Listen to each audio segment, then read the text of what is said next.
And set up. So we go ahead and we'll join up in a circle, guests as well. Everyone is welcome.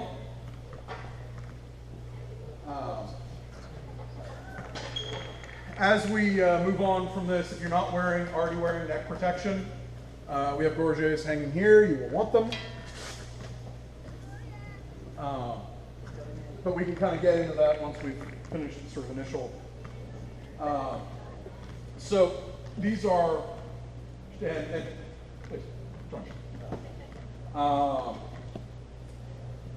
we fight here at Scholar St. George. We started out, our founder and the people that were involved in the founding of the school, it actually started life as a group of SCA fighters who were a little bit dissatisfied with the artificial nature of SCA. It's a thoroughly modern art, and it's basically guys with shields going whap, whap, whap over the shield, trying to get around the shield. Not a lot of sort of martial art to it. There's a lot of techniques to it. Don't get me wrong, but it turns into kind of a bludgeoning fest. And so they actually initially formed the Company of St. George because they wanted to build up the tournament protocol and the sort of the protocol, formality of it. And then this was in the late 90s. In about 2000, there began to be this rediscovery of historic treatises. Initially, the German treatises were the more accessible. They're written in a closer analog to modern German. And there were more of them, and they were found more readily. The Italian tradition, Fiore's treatise is written in Friulian Italian, which is basically Milanese or Venetian Italian dialect of the 15th century, 1400s. It does not exist today. Nobody speaks it. Nobody speaks a descendant language of it. It's a dialect that died out. So it's hard. It's a little more tricky to translate. It's a little more indirect to translate. But it addresses, as I was kind of mentioning with the class, it speaks a little more to this combative, this true fight. And so as they're working through the chivalric virtue and the prowess and the largesse and the chivalry of the tournament context, that begins to work in these actual period techniques. And that's where the Scholar St. George comes from. So when we gather for tournament, we do, with a couple of exceptions, the last Sunday of the month. We have a holiday tournament. It's kind of a big thing during the summer sometime. We'll get our various schools around the country and try to get together for a symposium. So we'll kind of miss a tournament here in Dallas. The symposium isn't here because everybody will be out of town. Or otherwise engaged. Or just really glad to get a weekend off. And we'll come together and we sort of harken back to that Company of St. George days. And so this is a chivalric tournament. If you go down to Purple Heart, as some of us are in the coming weeks, which is a formal, cross-school tournament down in Houston, it's scored the way a traditional martial arts tournament is. There are points, 4 different techniques, 4 different strikes. There are things you're not allowed to do. There are things that you are encouraged to do. There are things that are maybe rewarded disproportionately in the rule set. We've really strived to fight the true fight in a controlled manner. And so the only score that's kept is between the two combatants. The rules are set by our two combatants. And so we'll go through issuing challenges. And if Eric, if it's my turn to issue a challenge, and I challenge Eric, sir, to 3 received with the long sword. Leave him alone. Now, he's trying to get attention. 3 received. We can count 3 blows thrown, which means I try to hit Eric, I don't make it. That's 1. We stop. He throws and hits me, and that's 2. And then I throw 1 and I land it, that's 3. That's 3 blows thrown. Really wasn't a clear winner. But the only clear winner is as between him and I. The rest of us are here to watch so that we can develop renown, we can elaborate on our prowess, we can learn from each other's mistakes, and it's a whole lot more fun if someone's watching. The more tradition, as we said, to 3 usually means 3 blows received. So I hit Eric, 1, he hits me, 1 each, bing, bing, and then that's the 3rd he's been hit, he's lost. So the first 2 he's struck 3 times. 3 and 5 are very common numbers here. We have another format for time, which is literally somebody starts the clock. And we go until the time runs out. There's also the satisfaction. Satisfaction being really very much more period concept. We've lost, really. We come out to the fight, and we fight until we're happy with it. And that can be, we come out and we line up. And we get one blow. And I kind of come in, and Eric just blows me away.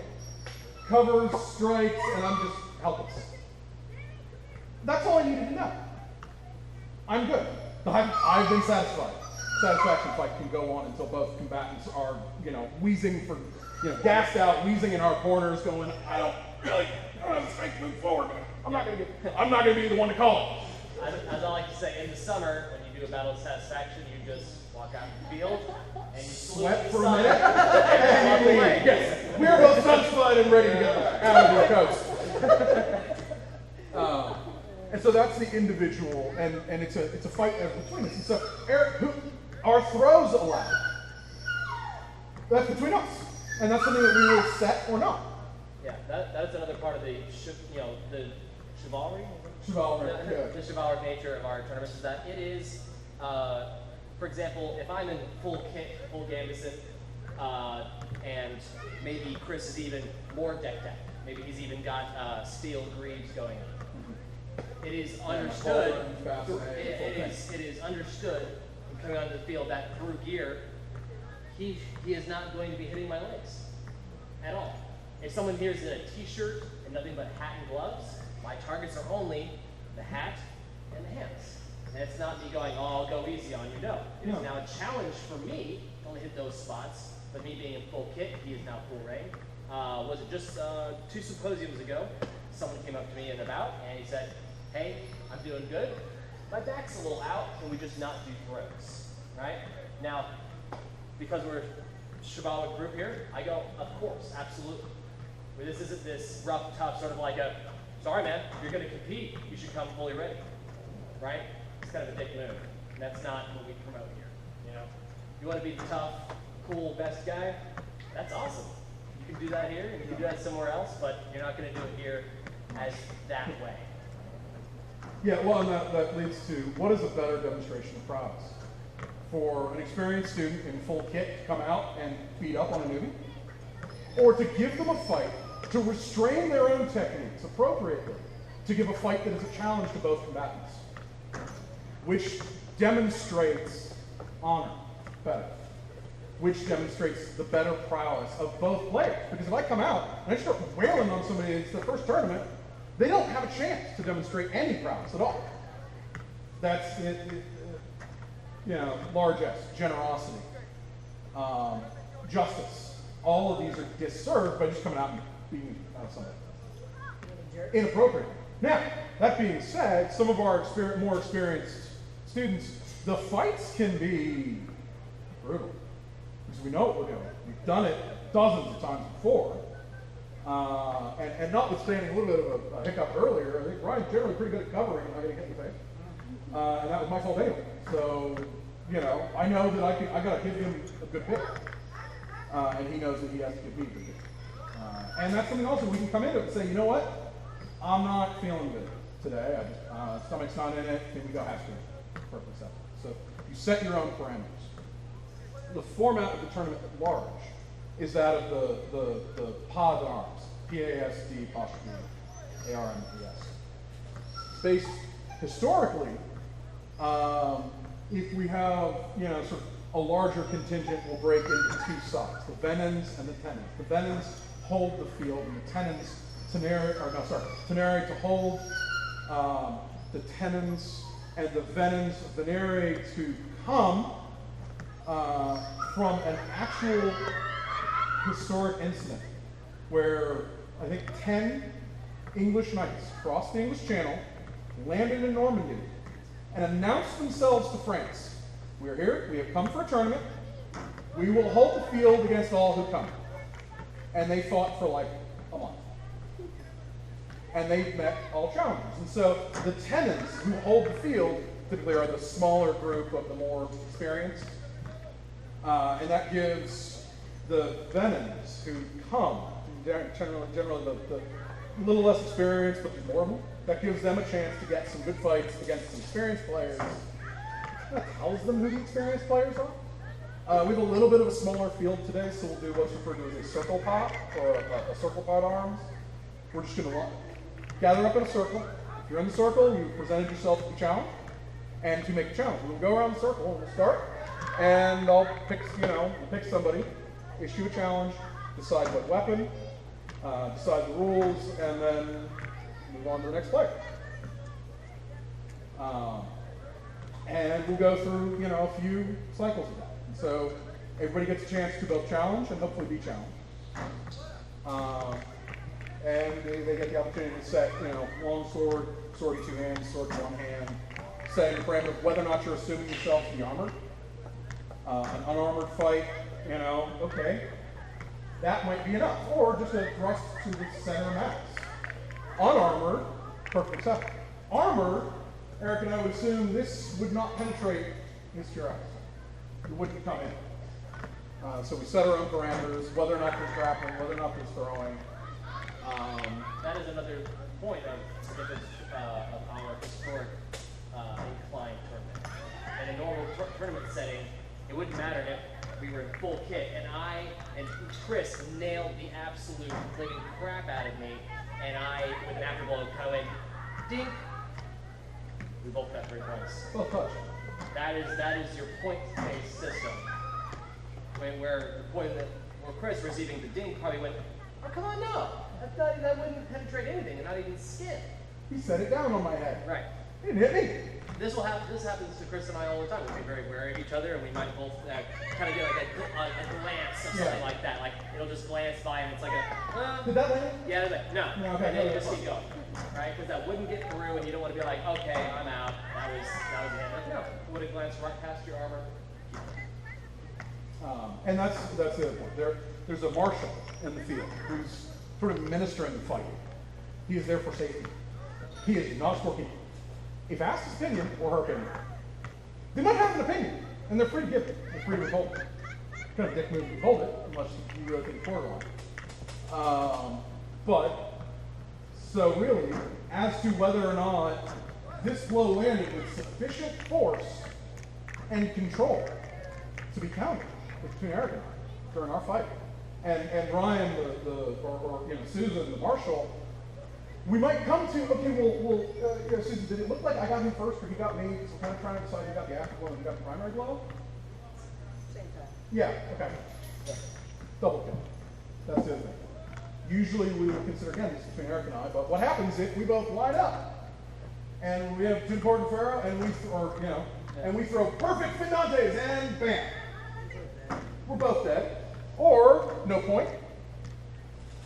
We refer to that as the doppio, the double kill. It's a little bit different from the afterblow where Eric lands a perfectly valid one on me, and I come up and give him a good whack. Now, this happens in live fighting. These aren't instant kills. So the fact that I came up and hit him and he just happened to be ahead of time and he hit me first doesn't mean that I'm not going to hit him. We're both unarmored. I may have just, he killed me, straight to the head, then get disemboweled and dies too. Not a good outcome. Also, I mean, not against the rules, but also affects your renown, the way people see you. Yeah. Right? If you're only coming in to do the 1 to 2 hits, you're only dedicated to this one move, you're not really demonstrating your attempt at good technique. You're not really demonstrating your attempt at having good prowess. If you come in and we both committed to just making this one good strike, where if somebody comes in doing how they've always trained is, he's landed his good strike, he takes me out, and then he covers himself on the way out. He's demonstrated very good prowess. He covered himself even from the aftermath, opposed to almost going, it's like, well, great. That's a great Pendante, no prowess. We will generally discourage combatants to consider a double kill to be a game winner, or a match winner. Usually we will encourage combatants to continue until somebody gets a clean undouble force, right? Can't strike out on the power. But that's not to say that they can't say, no, that's good, I'm satisfied. I got everything out of that match I needed.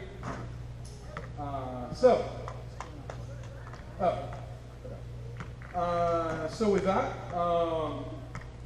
those that are presenting themselves for challenges remain in the field. Those that have come to watch, if you would retire and encourage and enjoy.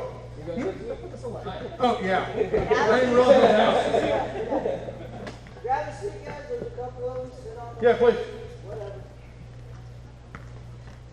Things you don't want falling when someone's on the plane. Yeah, that would be bad. That would be a live collapse. Let's sit up there. No, I was resting in the car. That's probably fully much. And for those that are that will be fighting today, remember to sign in on the sign-in sheet. Yeah. I don't want We injuries. can get to Those aren't that. signed in. So I can, we're all kind of, yeah, we've got triple pop. All right. Not quite resplendent enough with the. Are you in? Yes.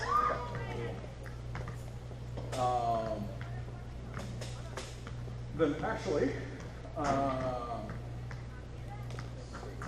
start off as an example. Actually, everybody knows how to play that. So, Eric, Yes. in your choice of weapon, prefer? Yeah. So then I'll pass my right. Go on. 3 seconds for rifle. Sounds good. All right. One, right? Yes. Who you talking to? The grapple. Standing. Standing. Okay. Susan, it's far too long. Yes, yes. Long sword, three blows. What? Long sword, three receive? Or- Let's take it through yourself. Okay. Okay with the throw? Yes. A little out of turn. We were going. Sorry. Oh. Your turn. Oh, I'm sorry. It's three. I like when Susan was like, yeah, and I was like, oh my. No, it's okay. Sorry, can you don't. Take 3 with long swords. Take 3 with long swords, but get grapples. Okay. Like, All right, Chris. Yes, ma'am. Long sword. Please. 3.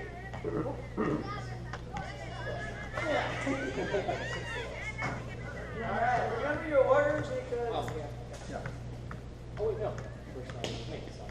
All right.